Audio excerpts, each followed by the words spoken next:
be approved by the board or the executive committee. How is that all going to work if everybody's handling their own money and there's no accounting for it within the TMAC business? We are a business. That's how this is supposed to run. We're a 401c3, and we're all supposed to be following the bylaws. Oh, sorry, C7. 7. I get confused. So that would be some of my questions. Can I answer that before you Sure. go further? Okay. And maybe Bill, you can chime in too, because you were chair of the bylaws committee and the rules committee. They were presented last fall, I believe, started in September, and the idea was to have the committees retain their own money, and that has been done. So they all have their budgets. We're not asking you to handle your money, but to basically manage your portion of the money. In other words, if you have a budget, you need to be able to stay within your budget. The money does not roll back at the end of the year. That stays in your budget. And you then either have fundraising activities to account for what you plan to spend the following year, or you have to ask TMAC for some additional funds. Those types of things are brought before the board for a vote.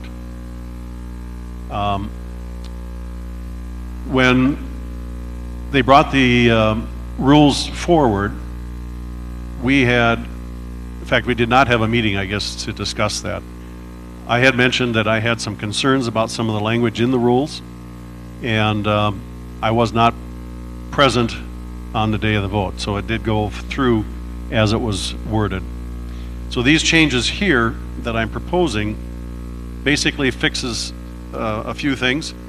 There were some grammar things in there that were corrected. But in the very first page, there's 2 paragraphs that basically contradict what the objective of the rules and bylaws were. One of the objectives was to have the committees manage their own funds. There's 2 paragraphs in the first page that says directly the opposite. It says that they are, let me get it in front of me here. It says pooling of resources allows the Master Activities Committee to regulate and distribute the combined funds. Unless specified by TMAC, all funds in the individual committees' cash accounts belongs to the Master Activities Committee. So that's directly opposed to what the purpose that they presented for this to go through. The very last paragraph, it says, with all committees working together and sharing their resources, Tanglewood can ensure the continuance of many varied activities. So if you go back to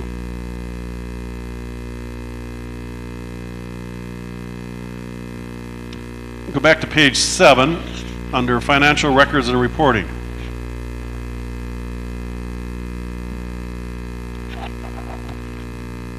I'm striking item number I because it's redundant in that we don't have to earmark the money anymore because it's already in your budget. If you read the double I, it says the balance of all monies remaining in each committee's account at the end of the fiscal year shall be carried over to the following year's budget. So that's in the rules that was passed. So what I'm saying is that those first 2 paragraphs contradict number 2, which was the objective of putting this through. Bill, you have anything to add? Biggest thing I have to add is simply this. I asked the question, what were the fixed costs? If everyone keeps all the money that they make, even though it goes into the central bank, but they draw it for their area.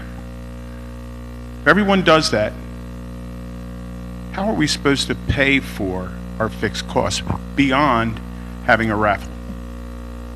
How is a committee who has no way of making money or generating funds supposed to exist?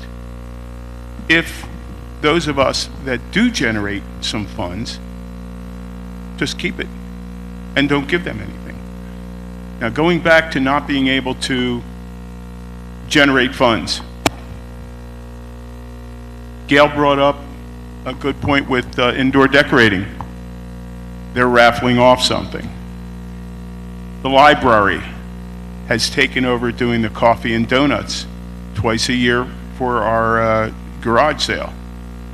The Welcome Committee took over what used to be called the TMAC room, where the onesie-twosie items that people bring in or don't sell during the garage sale, they sell that, and that generates money for their specific committee. With Welcome, the first time they did it, they generated over $600. Now, if you want to make money, there's ways to do it. If you don't want to make money, there's ways not to do it. Just don't generate any money and wait for it to fall out of the sky. I'm not a socialist, and I'm vehemently against socialism. Everybody got where they're at by being a true capitalist. Everybody in this room has money that they have invested in companies that they hope make money. We want to make money for TMAC, but how do we do that? A portion of what you bring in your specific area, in your committee, should go to the general fund to help those that can't. Not do for, but to help. So that's where I'm at with it. Yes, they do appear to be contradictory. And I would say clear it up. But to eliminate one for the other won't work. You can't just say, hey, you made all your money diversions, spend it the way you want, when you have a committee like Tech, which I'm on, who needs an awful lot of money just to have something more than fluorescent lights for a show. You wouldn't have these microphones and the speaker system or our soundboard if Tech hadn't bought what they needed. And where did they get the money? They got it from donations, mostly from various committees. Dance has been a great contributor for us. The church, other committees have donated a lot of money to Tech. So you can't just sit back and say, I earned this money, I'm keeping it. I couldn't say to my wife, I earned the money this week on the paycheck. I get to go buy the new F-150. No, that doesn't work. It's got to be our money, not my money. So, do I think that it should be clarified a little bit better? Absolutely. But I don't see how you can't have it both ways. Well, right now, it is both ways listed on the sheet here. Page 7 says that the committees keep the money, and page 1 says we take the money away. So we either take it away or we keep it in the committee. The only way you can have it both ways is you keep most of it. A percentage should be able to go back. And what was originally proposed was a tithe, 10%. That was what was originally proposed in our committee. And I'm not going to go into names, but it was really pushed down by one particular person. So, I think it's a fair way to do it. If I make a lot of money, I should be able, it's kind of like taxes. You make a lot of money, you pay a lot of taxes. You don't make any money, you don't pay much taxes. If you make a goodly sum, you should be able to afford to help support everyone else and the fixed costs. Yep. As I mentioned earlier, we looked at the committee that we put together this summer. We looked at those thoughts. We looked at having a % of the income, which was one of the recommendations. We looked at the possibility of looking at how many people they have in their committee based on that. We couldn't come up with a real good way to disperse that.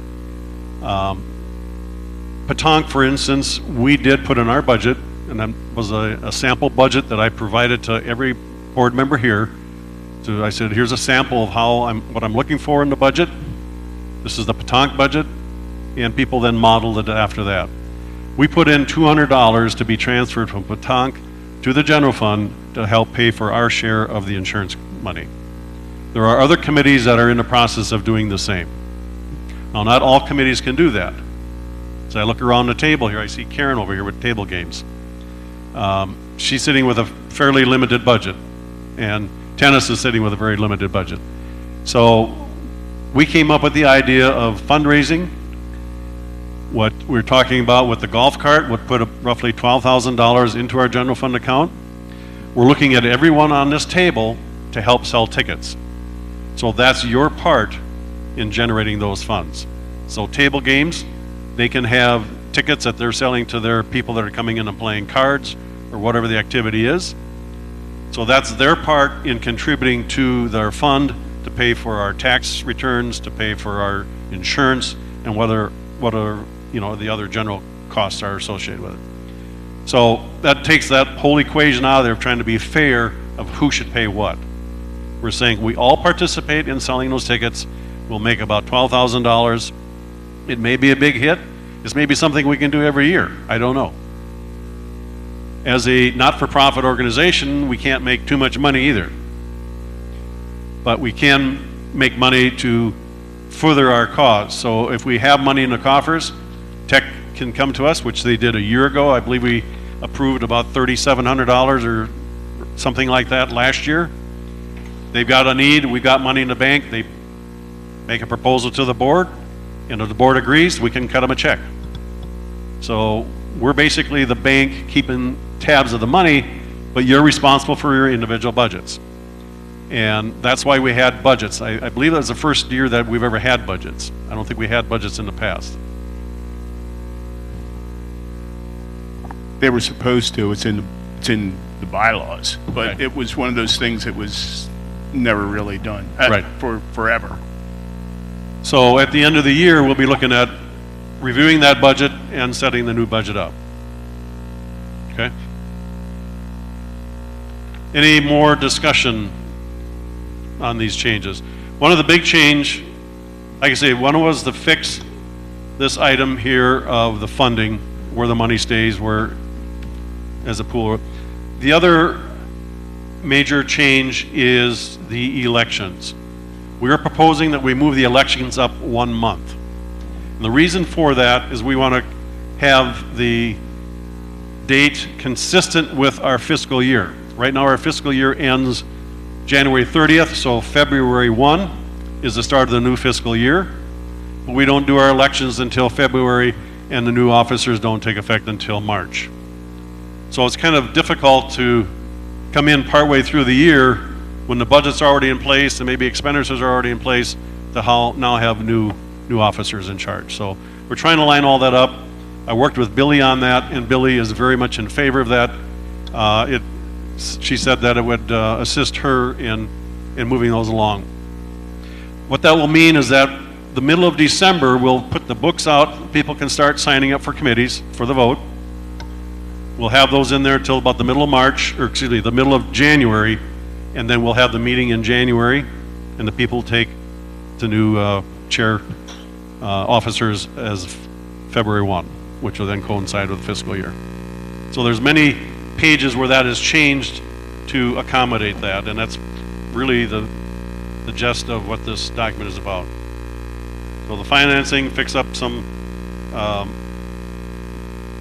minor errors, and to change that date. Any more discussion? Judy? Changing the date. Mid-December, when you put out the list for people to sign up, how many people go home or aren't here yet? So it will be the core bunch of people. You are missing a lot of people to sign up. It will be on the table for a full month. Middle of December to the middle of January. Okay. And they also have electronic sign-up capabilities as well. Okay. Any other discussion? We'll do a paper ballot, so Kathy, if you want to pass those out.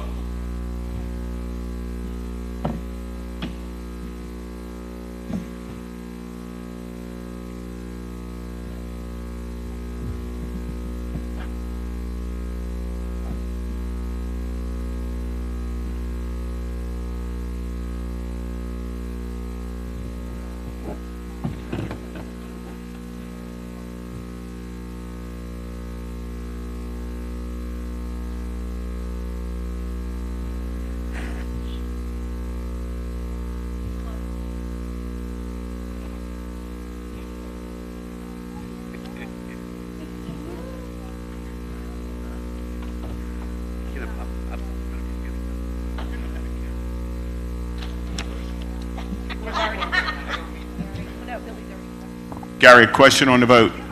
Is this going to be for each one, or are we both together? The motion was to delete all and insert all. So basically, it would be one vote for the entire Okay. amendment. So it's being treated as one amendment.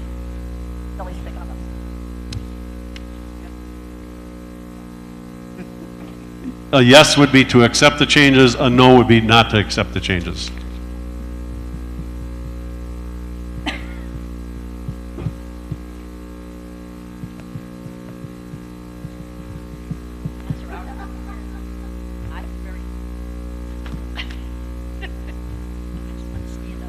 While they're tallying that, are there any more sheets that people signed up that would like to speak?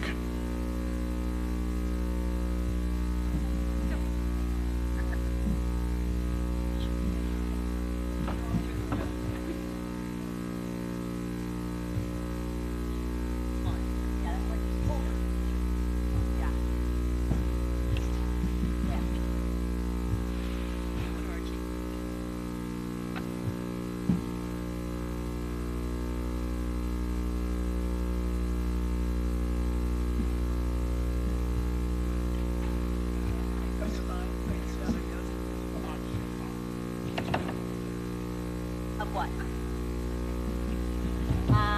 Your chairman. Okay, I can send it to you. Probably not tonight, because I have your email address? I have it, yeah. I was gonna say, I know I've got it somewhere, but okay,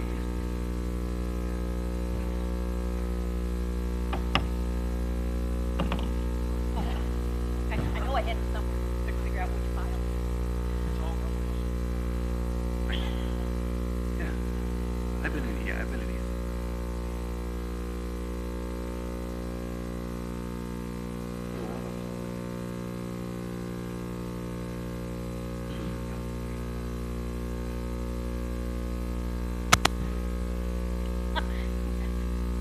Just kidding.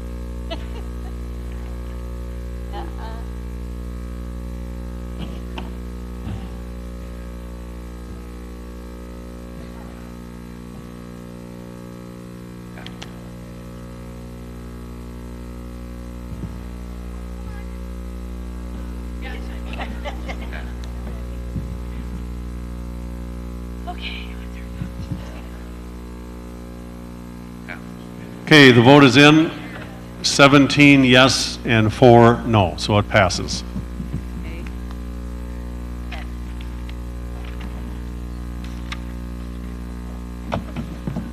Next item is new business, and it's blank, so does anybody have new business? Yes. I Steve. have one thing under old business, and nobody might have the answer to this. Shirley started to put together a list and requested all the committees last week, or last month, to come up with their chairs, their vice chair, their secretary, their treasurer. The last list we got is terribly outdated. We need to get that updated. I think Shirley was working on it, but it might have been for TWR Times. Oh, somebody does have it. Kathy's got one here that's dated, I have it right well, here. 23-24. I don't know the date. I don't know the date it was revised. Billy? I have that format, so if everybody will send their information to me via email, I will update that. I did update it when we did the election, but I know that there's been some changes and may not everyone have all of the information because those things do change, people move. I know, for one example, just off the top of my head that I can think of is that the library has a new chairperson. So if whoever is responsible, if you don't have my email, which I know the majority of you all do, but if you don't, it's on the back of the newsletter. If you would just send me your list, I will verify it, update it, and make sure everything's correct. even if there's been a change in phone number, because sometimes that happens too. Anybody else have more old business before we move on to new business? Anybody have any new business? Bill? This is directed to both Kristen and Billy. The very first slot up there said at the credenza says incident report forms. Forever, we did not have incident report forms, and all of us that worked any place, you had an incident report form. We had someone at a dance slice their finger open, and I'm going back about 10 years, absolutely terribly, and he was a non-resident. And when I asked, what do you do? I got everything from call 911 to call the office. No. You need an incident report form, the who, what, when, where, wow, and how, and why. Did something happen? Found out that Hometown America does have a form, so if we could get some of those and put them in, if they're all going to be black, maybe the one that's incident report should stand out somehow. There should be one both for every place. Any kind of, look at tennis, petanque, pickleball, who has more instances than everybody else combined. You know, nothing against that. You got a whole pile of them. But it's a CYA also. We had an incident with the blood drive, where on the same drive, within a half an hour, one woman passed out on her bicycle going out the back, and somebody else, and neither of these people are going to be mentioned by name, crashed into her house and then collapsed on her couch. Okay? But that didn't happen in here, but I contacted the office and said, do we have to do this? So, long story short, let's get the incident report forms, and if you're on a committee, make sure that you know where they're at and that they be put to use. Thanks, Bill. Any other new business? If not, moving on to public comments. First, I'll call on Luann Wikes. How's it pronounced? You can spell it. Good morning, good evening, whatever it is. Luann Wikes, 3616 Broken Arrow. Just a couple comments. I put some things on Nextdoor that you don't answer to, but I came up here to get the list of committee chairs. It was not available. And, you know, this is already October of 2023. So Billy told me that she had put it up, but people take things down. So anyway, it needs to be put up there. I could have had a phone number, I could have had the email address. Good point. So, the question I had, and this was for the dance committee, is their first, how do I want to say this? Is the committee selling their New Year's Eve dance tickets to non-residents before they send them to residents? The question I have is, are they charging the same for residents and non-residents? Are they, one person emailed me and said they were charged $10 to come into the dance to be able to buy a New Year's Eve ticket. When has outsiders became more important than the residents? I also know that the PR person for the committee has advertised throughout the area.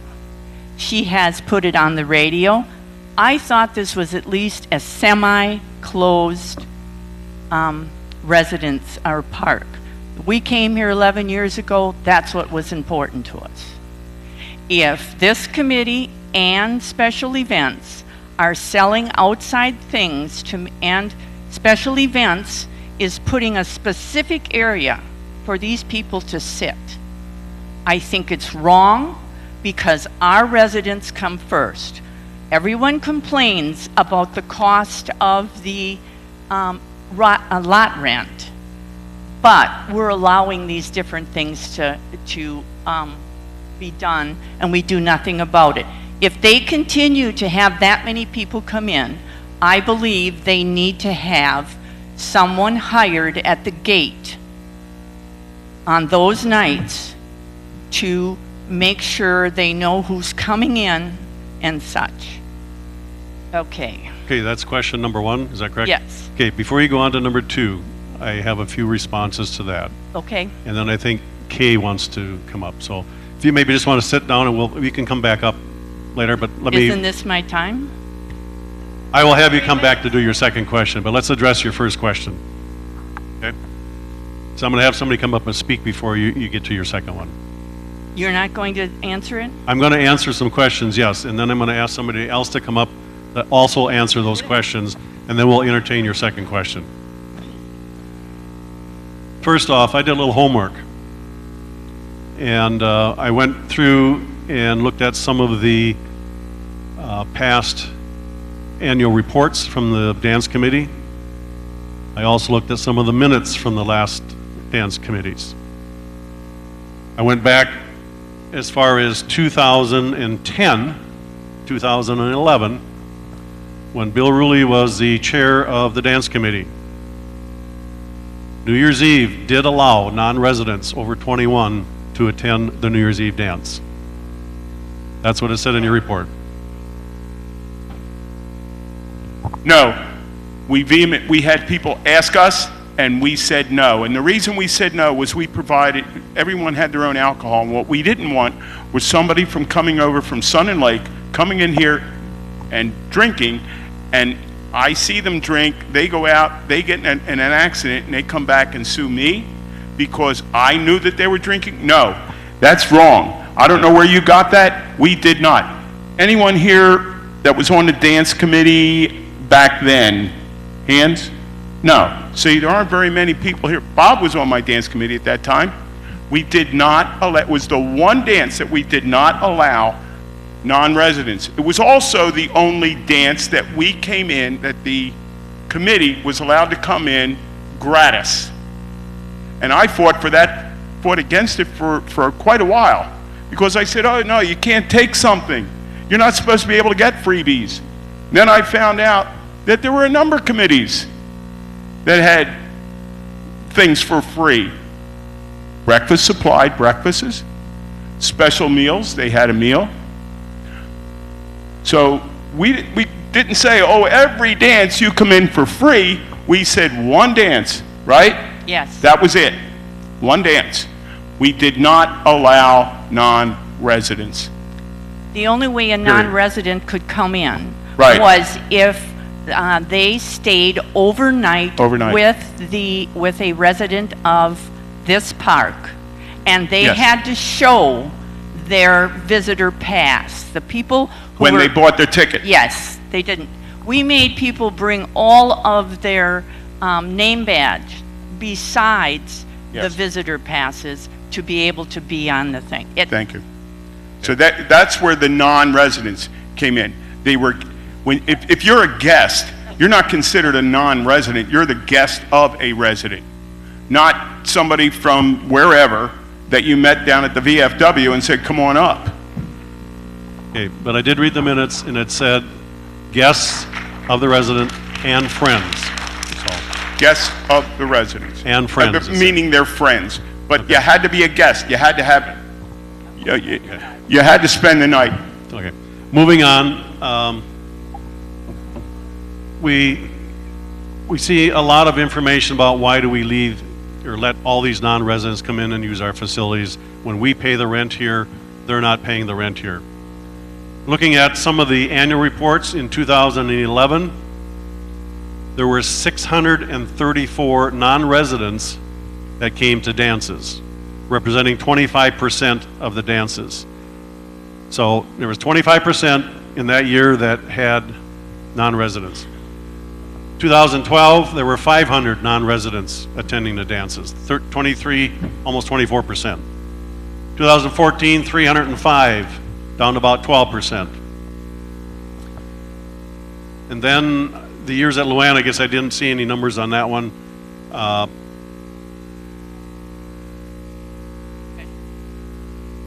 Okay. So just moving forward, we just filed the taxes for 2022. Those records show that there were 80 non-residents attending dances. So far in 2023, we've had 9 dances so far. There have been 234 non-residents attending dances, which represents about 17%. So having non-residents coming to dances is not new. In fact, it's a lot less than it used to be several years ago. So Kay, you wanted to make a remark? One other thing, at that time, we had 2 dances a month. 2, not 1. So now you have 2 dances, but one falls under the auspices of and the control of TMAC, and the other one is whatever it is. So they're 2 different things. At that time, we did the count, and that's what we went by. 2 dances a month, 27 dances over the course of the year. Okay. Minutes for the meeting, TMAC Dance Committee, October 14th, 2021. Call to Chairman Luann Wex at 3:30 p.m. Well, whatever. Number 5, Dance Committee members are asked to sell tickets. Posters have been brought to Reflections, over 55 community, and more will be included. This is in their TMAC Dance Committee report, October 14, 2021. November 4th, Luann again. Number 5, 15 to 20 posters have been delivered to 55 plus communities. An ad for the Joey Friday dance on 11/20 of 2021 will run on Highlands Highlights Community. It is being advertised outside the community. Shows ticket pricing. The New Year's Eve dance is being hosted by TMAC Dance Committee only. Let's just stop the rumors of that other people are helping us host the dance. They are not. So far, we have sold 31 tables to residents, and we have sold 3 tables to non-residents. And there's 30 tables still available. We are always offering to the residents before the non-residents. Tickets are being sold up here on Thursdays from 1 to 2 every week. I'm up here at morning coffee selling tickets to anybody that wants to buy a ticket that is a resident. Now I'd like to read this. Ladies and gentlemen of the TMAC board and audience members, we would like to apologize in advance for the need to read the following statement. We hope this will be the very last time. I'm Kay Randall.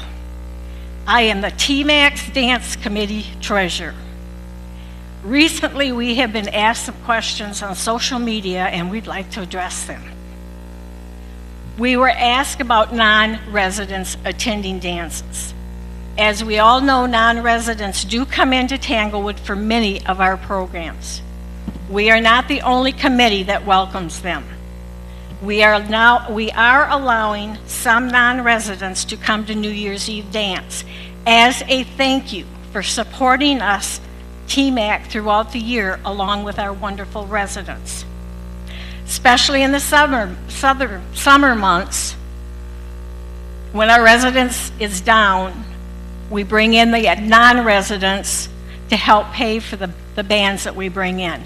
And I think we've been bringing in some pretty great bands. As for the dates and times of dances, we set no agenda. It depends on the bands and the Saturdays that are available. We have also seen where our finances are being challenged. I, being treasurer, have been in banking since I was 18 years old. I was voted in by the dance committee to be the treasurer. They have confidence in me. We were also asked if Debbie Getcher is an officer. No, she's not an officer, but our committee has voted her in as our band coordinator. She has done wonderful getting bands from Punta Gorda, from Tampa, and from different areas that normally would not come into Sebring. Most of them don't even know where Sebring's at. She has the best rapport with the bands and the residents. She works very hard to bring us these great bands. If you've done these jobs in the past, you know it's not easy. Sometimes, I think our dance committee is doing a fantastic job and working very well together, and we greatly appreciate them. We hope this helps with some of your questions. We will not be answering any questions here today or on social media, so if you have any questions or concerns, please feel free to speak to any of our officers on Monday morning coffee and Thursday at ticket sales. If you want the true and correct answers, please contact us. We will, however, continue advertising our dancers online. We do not feel that we have to continually defend what we do. We work within the TMAC rules. What committees, officers, and members did in the past was their business. What we do now is ours. We, the officers, would like to continue to serve you and bring in the best bands that we possibly can. So please come join us at our dances and all of our other Tanglewood committees functions, TMAC or non-TMAC. We have some great entertainment here in Tanglewood. Remember, we are all volunteers and want to help you have a great time. Thank you for your time, your TMAC Dance Committee.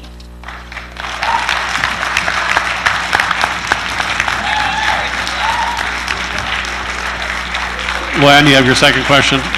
No, I'm going to respond to this. The party dance crew, the Randalls, the Giltros, the Carbos, and the McGilskys was formed, and this is from a next door post from Deb Gitro on May 16th. In 2023, in 2021, they were removed from the board. Okay, hold on. We're not going to start a shouting match, okay? Okay, Time is limited. All I'm saying is Deb Gitro, Jan Carbo, Kay Randall. They are the people who started the dance committee. They are also our TMAC dance committee. To me, that seems like there's other people in this park that could do some of that. Okay, let's address me advertising in 20 and 21. The party dance crew had 19 dances. Ours had 12 or 15. Every time I had a New Year's Eve dance, they had one out there. Okay, no, you are the TMAC committee too, because you're on both of them. Luann, this is a TMAC meeting. Okay. We need to focus. It's a TMAC meeting. This is a TMAC meeting. And we need I to was focus ahead on of the TMAC. TMAC dance committee in 20 and 21. We had to advertise a little because people were being told, new people were being told that TMAC was terrible, don't go to their dances. I'm just saying that they had it. Let's move on, please. You have a second question. I don't know, what is it? You were saying selling sponsorships to non-residents. Well, I was just wondering about the sponsorships. You're talking the special events? Right, because if they have sponsorships, they will have a special area set up for them to come in for the performances. We also, I believe, had not sponsorships, but group tickets were bought, and people that were coming to the residents that were coming, and even if they were first, they could not get a front row seat. And also, I'm hopeful that they're still making sure that the disabled people in this community are up there first. I can say that I have worked on many of these committees in the 11 years I've been here. Some of the people on the party dance crew were my best friend. So I'm just saying that I don't believe, I think the party dance crew and the TMAC dance committee should be merged, and it should be under TMAC. Thank you. Kathy will address the special events. As for the sponsorships, yes, we do go outside. We open them up to anybody here in the park. If you want to be a sponsor, you're more than welcome to. We have different levels of sponsorship, and based on that level is where, what you get in your package and deal. As it comes to the people from the outside community, we did have a few shows last year where Whispering Pines did come in. They spent over $500 to bring those people in. So, and they asked if there's any way we could sit them together. We set them off to the side, but they didn't come in. There was plenty of spaces down front and everything else where everybody could sit. Like I said, and as Donna had said the other day in our meeting, if anybody wants to, give us $500, we'll give you a seat. We'll make sure you have a guaranteed seat. But that's open to anybody inside the park, outside the park. We did the outside sponsorships to be able to increase or to keep up with the performance. We are now competing with the college with our shows. People are coming here instead of the college because they like our shows, they like our setup, and they like who we're bringing in. We cannot do that with just the residents here without charging everybody over $50 per ticket to get these bands in. So that is why we opened it up to the sponsorship. It has worked great. And as to the handicap is the very first people that come in this building, every show. Okay, thank you. Next speaker, I have Sandy Keeler. Sandy Keeler, Motorport, back. I don't know what everybody calls it. Get closer to the mic, please. I didn't know what everybody calls the Outback. I live in the Motorport area. Outback to me is Outback. Doesn't matter whether you're in a trailer or a whatever. Anyway, my question was, why did we have two dance committees? Why do we have two? Why do we need two? That's a good question. Somebody want to answer that?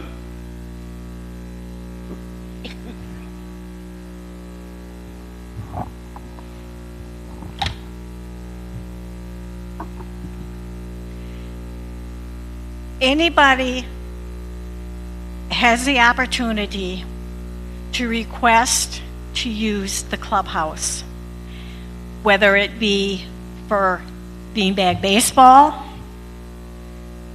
whether it be for sevens, and I'm not trying to pick on you, Bob. I'm just trying to remember in my mind some of the activities that are done up here. We decided when we were let go after being voted in, that why can't we just go ahead and get the clubhouse, bring a band in, and have a dance? Anybody and everybody can do that. It's not that we have two dance committees. We have our TMAC dance committee, and we have a group of people that want to have another dance in the same month. And there's nothing wrong with that. And everybody, I believe, is enjoying having 2 dances a month. Also, with a party dance crew, any money that we take in, and we can't do this with TMAC dance, and with the TMAC dance committee, and it's understandable. With a party dance crew, any money left over after we pay the band goes to charity. All of it. We have been buying food on the second Saturday of the month, and we have been going up and feeding the homeless. We fed 152 people this last Saturday, feeding the homeless. They also go to kids in need. When it comes Christmas time, there's kids out there that would not have a Christmas present under that tree if we did not donate our money and our time to that. So it's going for charity.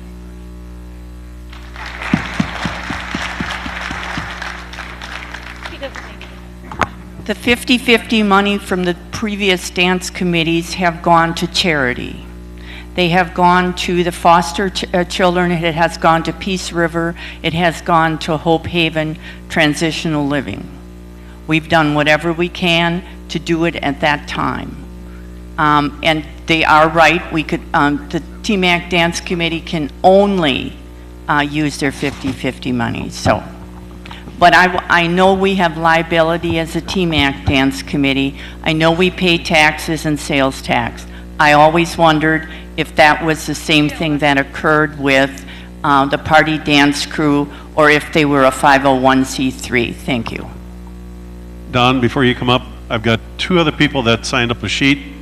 They said that they would come up depending on what was all discussed. So the 2 people that put those sheets in, do you want to come forward or not? Jan Carbo. I would like to say that there are other committees within TMAC that have a chairperson that runs another event that is not TMAC, and they are never questioned. We are questioned all the time about what we do, but they are not questioned about their monies or anything, or if there's a conflict of interest. And that's wrong. We have a target on our back all the time, and it's getting to be ridiculous.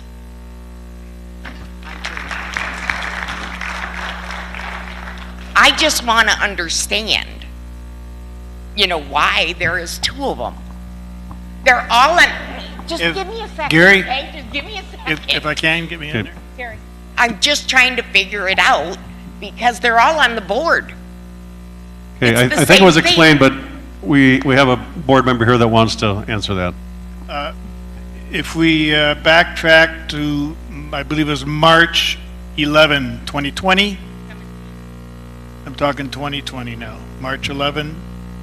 We had an emergency meeting called by then Community Manager Darlene Bradley, contacting all the members, all the chairs, I believe also the HOA, and we met in the community room. We were then told that Hometown America was shutting down due to the COVID virus all buildings that they own on this property. That in turn had the TMAC committee, chair at the time, president at the time, Sharon Gilmore, she naturally had to close down all the TMAC events. So nothing could be going on indoors. At some point after that, the people that, Deb Gittro and her crew, who eventually would become the party dance crew, asked Darlene Bradley, the manager, can we have a dance out there? That's not TMAC because it was closed down. She was granted that permission. I don't have the date of the first dance. I don't have any of that because I'm old. But that's basically how it started. TMAC was shut down, and she got permission. They got permission from Hometown to start there, and then they thought, let's have some benefits. And they're doing great things now. That's all I can say. Thank you. I'm not saying they're not doing a great thing. I was just asking the question. That's the history. That's the history. Yes, for the history. Is that I got one more sheet that they signed depending on, Deb, did you want to come up? Okay. And Don, you're after Deb.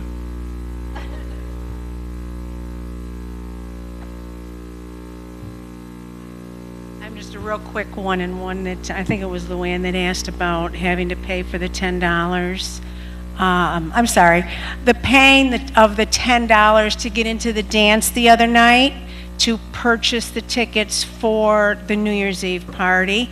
And that I've got here, Bill, this is back to you when you were on the dance committee, you and Joan, back on February 4th. It's just a real quick thing that said you will have to pay to attend the dance to be able to buy tickets.